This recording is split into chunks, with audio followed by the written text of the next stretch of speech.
जय श्री कृष्णा भक्तजनों। आज आपका एक बार फिर से स्वागत है हमारे चैनल आध्यात्मिक एस्ट्रो में। आज के प्रसंग में हम आपको सुनाने जा रहे हैं कार्तिक महात्म के पंचम अध्याय की कथा। आप सभी भक्तजन इस कथा को श्रद्धा पूर्वक श्रवण करिए। उससे पहले जो भक्तजन हमारे चैनल पर पहली बार कथा श्रवण कर रहे हैं वो इस चैनल को जरूर सब्सक्राइब करें और बेल आइकन दबाना बिल्कुल ना भूलें। बोले वासुदेव भगवान की जय। आगे की कथा में राजा पृथु बोले, हे नारद जी, आपने कार्तिक मास में स्नान का फल कहा, अब अन्य मासों में विधि पूर्वक स्नान करने की विधि, नियम और उद्यापन की विधि को भी बतलाइए। तब देवर्षि नारद ने कहा कि हे राजन, आप भगवान विष्णु के अंश से उत्पन्न हुए हैं, अतः यह बात आपको ज्ञात ही है, फिर भी आपको यथाचित विधान में आपसे कहता हूँ। आश्विन माह में शुक्ल पक्ष की एकादशी से कार्तिक के व्रत को करना चाहिए। ब्रह्म मुहूर्त में उठ करके जल का पात्र लेकर गांव से बाहर पूर्व अथवा उत्तर दिशा में जाना चाहिए। दिन में या सायकाल में कान में जनेऊ चढ़ाकर पृथ्वी पर घास बिछाकर सिर को वस्त्र से ढक करके मुंह को भली भांति बंद करके फूंक व श्वास को रोक करके मल व मूत्र का त्याग करना चाहिए। तत्पश्चात मिट्टी व जल से भली भांति अपने गुप्तांगों को धोना चाहिए। उसके बाद जो मनुष्य मुख शुद्धि नहीं करता उसे किसी भी मंत्र का फल प्राप्त नहीं होता है। अतः दांत और जीव को पूर्ण रूप से शुद्ध करना चाहिए और निम्नलिखित मंत्र का उच्चारण करते हुए दातुन तोड़नी चाहिए। हे वनस्पते, आप मुझे आयु, कीर्ति, तेज, प्रज्ञा, पशु, संपत्ति, महाज्ञान, बुद्धि और विद्या प्रदान करो।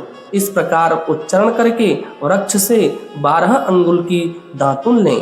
दूध वाले वृक्षों से दातुन नहीं लेनी चाहिए। इसी प्रकार कपास, कांटेदार वृक्ष तथा जले हुए वृक्ष से भी दातुन लेना मना है। जिससे उत्तम गंध आती हो और जिसकी टहनी कोमल हो, ऐसे ही वृक्ष से दंत धावन ग्रहण करना चाहिए। प्रतिपदा, अमावस्या, नवमी, छठवीं और रविवार को चंद्र ग्रहण तथा सूर्य ग्रहण में दातुन नहीं करनी चाहिए। तत्पश्चात भली भांति स्नान करके फूल माला, चंदन और पान आदि पूजा की सामग्री लेकर प्रसन्न चित्त व भक्ति पूर्वक शिवालय में जाकर के सभी देवी देवताओं की अर्घ, आचमनीय आदि वस्तुओं से पृथक पृथक पूजा करके प्रार्थना एवं प्रणाम करना चाहिए। फिर भक्तों के स्वर में स्वर मिलाकर श्री हरि नाम का कीर्तन करना चाहिए। मंदिर में जो गायन भगवान श्री हरि का कीर्तन करने आए हों उनका माला, चंदन, तांबूल आदि से पूजन भी करना चाहिए, क्योंकि देवालयों में भगवान विष्णु को अपनी तपस्या, योग और दान द्वारा प्रसन्न करते थे, परंतु कलयुग में भगवत गुणगान को ही भगवान श्री हरि को प्रसन्न करने का एकमात्र साधन माना गया है। नारद जी राजा पृथु से बोले, हे राजन, एक बार मैंने भगवान श्री विष्णु जी से पूछा, हे प्रभु, आप सबसे अधिक कहाँ निवास करते हैं? इसका उत्तर देते हुए भगवान श्री हरि ने कहा, हे नारद, मैं वैकुंठ या योगियों के हृदय में ही निवास नहीं करता, अपितु जहाँ मेरे भक्त मेरा कीर्तन करते हैं मैं वहाँ अवश्य ही निवास करता हूँ। जो मनुष्य चंदन, माला आदि से मेरे भक्तों का पूजन करते हैं उनसे मेरी ऐसी प्रीति होती है जैसे कि मेरे पूजन से भी नहीं हो सकती।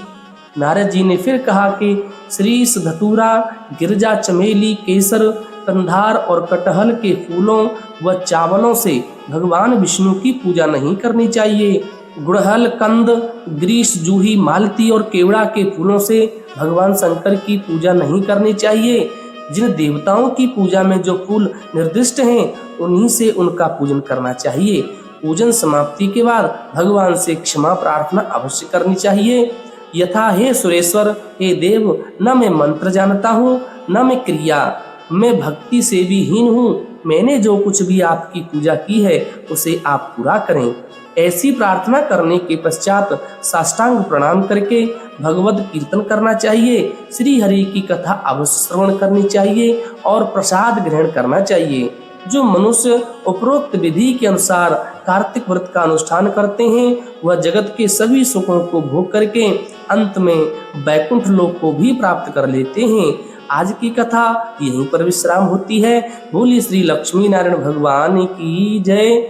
ऐसी ही सुंदर कथाएं श्रवण करने के लिए कृपा करके आप हमारे इस चैनल को जरूर सब्सक्राइब करें, बेल आइकन दबाना बिल्कुल ना भूलें। कमेंट बॉक्स में आप ओम नमो भगवते वासुदेवाय अवश्य लिखते जाएं।